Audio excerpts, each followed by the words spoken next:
Welcome to our channel Echoes of the Dark, where we tell you real-life stories that don't just entertain you, they open your eyes, touch your heart, and help you improve your knowledge at the same time. This is not just a lesson, this is not just a biography, this is a story of power, pain, fear, betrayal, and the cost of control.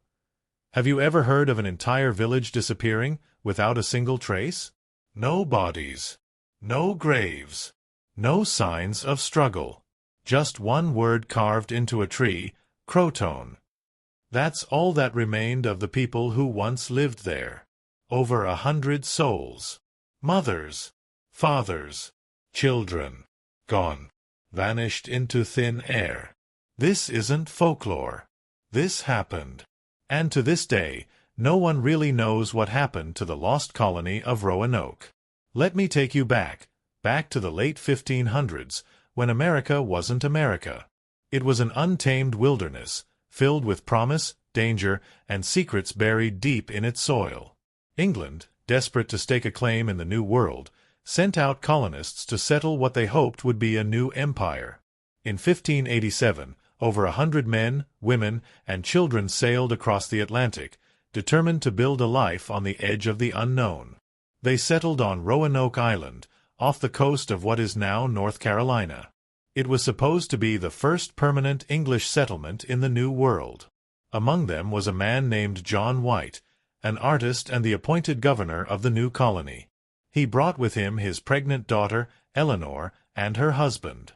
Just a month after they landed, Eleanor gave birth to the first English child born in America. Her name was Virginia Dare. She was just a baby when the nightmare began. Supplies were running low. The colonists were desperate. Crops failed. Relations with the local tribes were tense. So John White made the impossible decision. He would return to England to get help. He promised to come back as quickly as he could. He kissed his daughter goodbye. He held little Virginia in his arms. And he left. It was 1587. He didn't return for 3 years. War had broken out between England and Spain, delaying every ship. When John White finally made it back to Roanoke in 1590, what he found sent a chill down his spine. The colony was gone. Completely. Not a single person was left behind. No bodies. No signs of struggle. Just abandoned buildings and a single clue, the word CROATOAN, carved into a wooden post. That was it. Can you imagine what it felt like?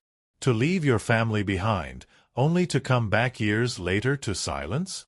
To emptiness? To a mystery so deep it would haunt generations? Now here's where things get darker. The name CROATOAN referred to a nearby island, modern-day Hatteras Island, and possibly a friendly native tribe that lived there. Some believe the colonists integrated with them, seeking shelter and food. But no confirmed trace of them was ever found there.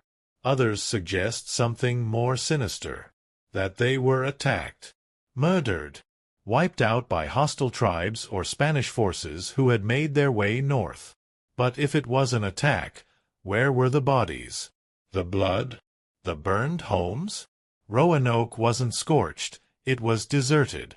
Like its people had just walked away and disappeared into the trees. There's a theory that chills the bones even more. Some say the colony fell victim to supernatural forces. That something ancient and malevolent dwelled in the forests beyond Roanoke. Stories among local tribes spoke of spirits, dark ones, that punished those who disrespected the land. What if something out there took them? And then there are the whispers of cursed words, ghost sightings, cries in the wind. Sailors passing Roanoke long after it was abandoned claimed to see flickering lights in the trees. Shadows moving where no man should be. Some say they heard screams echoing from the island on stormy nights. In 1607, when the Jamestown settlers arrived 17 years later, they searched for answers. They questioned tribes. They scoured nearby islands. And every so often, they heard rumors of blue-eyed children seen living among the natives, of European-style houses deep in the woods. of strange stones with eerie carvings that seem to tell the story of a colony's desperate final days. One of these stones, known as the Dare Stones, allegedly bears a message from Eleanor Dare herself, describing death, hunger, sickness, and massacre. But historians debate whether the stones are real or an elaborate hoax. But that's the thing about Roanoke, it sits right on the edge between fact and fear, truth and terror. The colony existed. That's a fact. Its disappearance? That's the part no one can explain. And maybe we're not supposed to. Maybe Roanoke was never meant to be understood. And here's the most disturbing part. This isn't just a story from the past.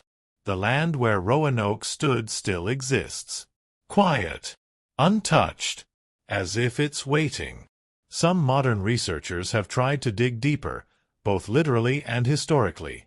A few artifacts were found, pieces of pottery, tools, some English items. But nothing conclusive. Nothing that says, this is what happened here. Sometimes, the land keeps its secrets. So the question remains, and it echoes across centuries. What really happened to the lost colony of Roanoke? Were they rescued by friendly tribes? Killed by enemies? Swallowed by the forest? Or was it something else? Something we can't understand? More than 400 years later, we still don't know. And maybe that's what makes it so terrifying. Because we're not just talking about ghosts or legends. We're talking about real people. About families. About a child, Virginia Dare, whose footprints were among the first ever made by an English baby on American soil, and who simply disappeared. Imagine if that were your daughter, your wife, your home. Just gone, with nothing but a carved word left behind. A word that has echoed through time like a final, chilling whisper, CROATOAN. And maybe, just maybe, that whisper is still out there, waiting for someone to listen. If this story gave you chills, don't forget to like the video and subscribe. We dive into the darkest corners of real history, where truth is stranger than fiction, and sometimes far more terrifying. What do you think happened to the lost colony of Roanoke? Comment below. We're watching the threads for the scariest theories. Because sometimes the past isn't dead. It's just waiting to be found.